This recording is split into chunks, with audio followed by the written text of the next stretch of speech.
নমস্কাৰ। এই মুহূৰ্তত আহি পৰিছে ৰাজ্যবাসীৰ বাবে অযোধ্যাৰ ৰাম মন্দিৰৰ প্ৰাণ প্ৰতিষ্ঠাক লৈ কেইবাটাও গুৰুত্বপূৰ্ণ খবৰ। আজিৰ প্ৰথমটো খবৰ হৈছে আজি অসমবাসীক 21টাকৈ নিয়ম মানি চলাৰ আহ্বান মুখ্যমন্ত্ৰীৰ। সন্ধিয়া ৰাজ্যবাসীয়ে গধূলি ঘৰে ঘৰে জ্বলাওক এগছিকৈ চাকি। ৰাজ্যবাসীক পোহৰৰ উৎসৱ পালন কৰাৰ আহ্বান জনালে মুখ্যমন্ত্ৰী ডক্টৰ হিমন্ত বিশ্ব শৰ্মাই।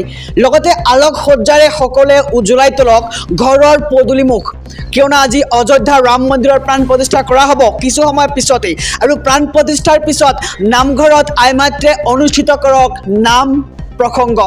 আবেলি 4 বজালৈকে খোলা নাথাকিব মাছ মাংসৰ কোনো দোকান।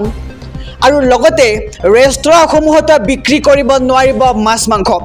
সম্পূৰ্ণৰূপে বন্ধ থাকিব চৰকাৰী শিক্ষানুষ্ঠানসমূহ। লগতে 2 বজালৈ বন্ধ থাকিব চৰকাৰী সকলো কাৰ্যালয়। ৰামলালাৰ প্ৰাণ প্ৰতিষ্ঠাৰ সময়ত ব্যৱসায়িক প্ৰতিষ্ঠান বন্ধ ৰখাৰ আহ্বান মুখ্যমন্ত্ৰীগৰাকীৰ।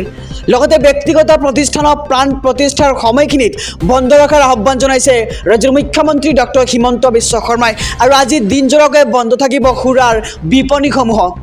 ইছলাম ধৰ্মী লোকে মছজিদত আদায় কৰক বিশেষ নামাজ।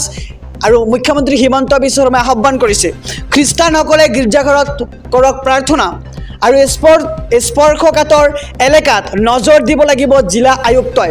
সাম্প্ৰদায়িক সম্প্ৰীতি ৰক্ষা কৰাৰ লগতে তৎপৰ হ'ব লাগিব প্ৰশাসন আজিৰ দিনটোত।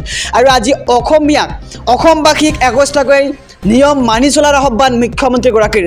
সন্ধিয়া ৰাজ্যবাসীয়ে গধূলি ঘৰে ঘৰে জ্বলাওক এগছিকৈ চাকি। এই মুহূৰ্তত জনাইছোঁ আজিৰ দ্বিতীয় নম্বৰ খবৰটো। ৰাম মন্দিৰলৈ ক'ৰ পৰা আহিল কি উপহাৰ।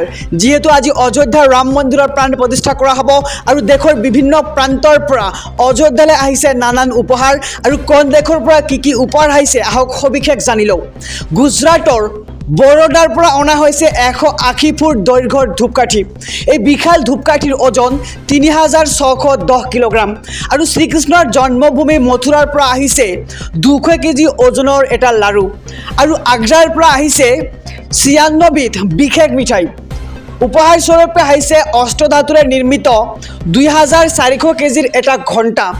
আৰু আলিগড়ৰ এজন শিল্পীয়ে দান কৰিছে 4 কুইণ্টেল ওজনৰ এটা তলা। আমি সবিশেষ জনাইছোঁ যে দেশৰ ভিন্ন প্ৰান্তৰ পৰা আজি অযোধ্যা ৰাম মন্দিৰৰ প্ৰাণ প্ৰতিষ্ঠালৈ বিশেষ উপহাৰ অনা হৈছে। আৰু লক্ষ্ণৌৰ এজন ব্যৱসায়ীয়ে দান কৰিছে এটা বিশালকায় ঘড়ী। এই ঘড়ীত একে সময়তে চাব পৰা যাব 8খন দেশৰ সময়।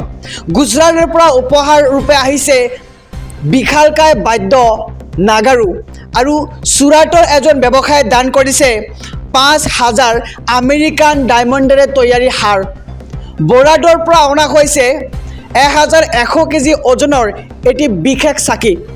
পঞ্চধাতুৰে নিৰ্মিত এই চাকিত ঢালিব পৰা যাব 851 কেজি ঘিউ।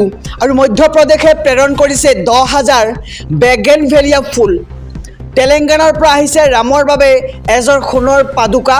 আৰু হায়দৰাবাদৰ পৰা প্ৰেৰণ কৰা হৈছে 1265 কেজি ওজনৰ ঘিউৰ লাড়ু। এই মুহূৰ্তৰ খবৰ জনাইছোঁ যে ভিন্ন দেশৰ পৰা আজি ৰাম মন্দিৰৰ প্ৰাণ প্ৰতিষ্ঠালৈ বিশেষ উপহাৰ তেওঁলোকে প্ৰেৰণ কৰিছে। কেৰেলাৰ পদ্মনাভ স্বামী মন্দিৰৰ পৰা আহিছে ৰামৰ বাবে বিশেষ ধনুকাৰ। কাশ্মীৰে প্ৰেৰণ কৰিছে 2 কেজি কেশৰ। আৰু সীতাৰ গৃহভূমি নেপালৰ পৰা আহিছে প্ৰায় 3000 উপহাৰ। লগতে আফগানিস্তানৰ পৰা আহিছে কাবুল নদীৰ পানী।